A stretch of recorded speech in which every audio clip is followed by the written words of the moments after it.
Hi friends, welcome back to Kavita Samyal. இன்னைக்கு நம்ம பார்க்க போறது ஒரு புட்டு ரெசிபி கோதுமை புட்டு. நம்ம கோதுமை மாவு வெச்சு செய்ய போறது இல்ல, கோதுமை ரவை வெச்சு செய்ய போறோம். இது ரொம்ப டேஸ்டியா இருக்குங்க. வாங்க இந்த ரெசிபி எப்படி செய்யறதுன்னு பார்க்கலாம். அதுக்கு முன்னாடி இன்னும் நீங்க நம்ம சேனலை subscribe பண்ணலனா subscribe பண்ணிக்கோங்க. பக்கத்துல இருக்க notification bell ஆல்ங்கற ஆப்ஷன் இருக்கும், அதையும் press பண்ணிக்கோங்க.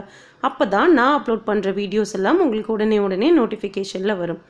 ஒரு கப் கோதுமை ரவை எடுத்துர்க்கேன். நம்ம உப்புமா எல்லாம் செய்வோம் இல்லைங்களா, அதே ரவை தான். நான் ஒரு கப் மெஷர் பண்ணி எடுத்துர்க்கேன். ஒரு கப்புக்கு 5 மீடியம் சைஸ் புட்டு நமக்கு வரும். ஒரு panல சேர்த்துக்கோங்க. அதை நல்லா வறுத்துக்கலாம். உங்களுக்கு நெய் பிடிக்கும் அப்படின்னா ஒரு 1/2 டீஸ்பூன் நெய் சேர்த்து நல்லா வறுத்துக்கோங்க. கை பொறுக்கிற சூட்டுக்கு வறுத்து எடுத்துக்கோங்க.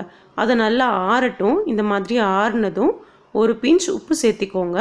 நான் வந்து முருங்கை உப்பு நம்ம சேனலில் ஏற்கனவே போஸ்ட் பண்ணியிருக்கேன், அதுதான் சேர்த்திருக்கேன்.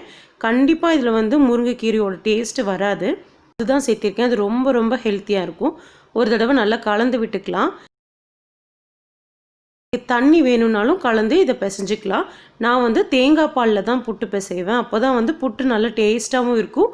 தேங்காய் பால் வாசனையோடு ரொம்ப நல்லாயிருக்கும். உங்களுக்கு தேங்காய் பால் வேண்டாம் அப்படின்னா நீங்கள் தண்ணி சேர்த்து கூட இதை நீங்கள் கலந்துக்கலாம். மாவுக்கு பிசைவோம் இல்லைங்களா, அதே மாதிரி தான் தேங்காய் பால் ஊற்றி நல்லா கலந்து விட்டுக்கலாம்.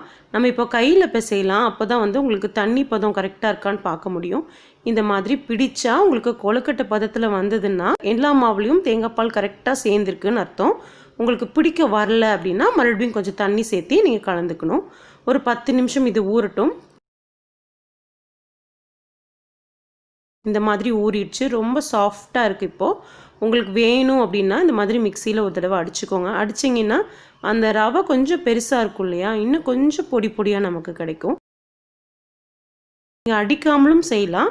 நான் மிக்சியில் அடிக்கிறதுக்கு காரணம் கொஞ்சம் பொடியாக வேணும்னு. இது கூட 3 ஏலக்காய் சேர்த்து நல்லா மிக்சியில் அடித்து எடுத்துக்கலாம். ஒரு கை தேங்காய் துருவலை சேர்த்து மறுபடியும் இதை நல்லா உதுத்து விட்டுக்கோங்க. நான் இப்போ கொலா புட்டு மாதிரி தான் செய்ய போகிறேன். ஃபஸ்ட்டு ஒரு 2 டேபிள் ஸ்பூன் தேங்காய் துருவலை சேர்த்திக்கோங்க. அதுக்கப்புறம் கொஞ்சம் புட்டு மாவு சேர்த்திக்கலாம். ஒரு 3லேருந்து 4 டேபிள் ஸ்பூன் புட்டு மாவு சேர்த்திக்கலாம்.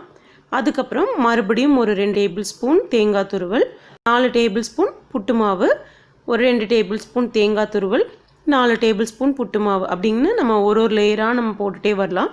ஃபஸ்ட்டு நீங்கள் தேங்காய் தான் பேஸாக நீங்கள் சேர்த்தணும்.